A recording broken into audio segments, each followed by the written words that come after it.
Happy Friday, everyone. I'm Ann Birchard. I'm an independent Stampin' Up! Demonstrator, and I like to create crafting connections one card at a time. Today's card, actually it's a twofer. I'm going to be using the host set, Sit, Stay, and Relax. I just thought they were so cute. I'm going to use the cat and then one for the dog. Sit back, relax. Oh, look, I need to do this. Sit back, relax, enjoy the music, and all the supplies that I've used are in the description box below.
All right, there you have your twofer.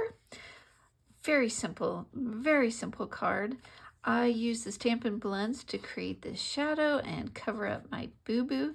I use the regular Stampin' Write markers to color in the greens and the brown, decorate the inside.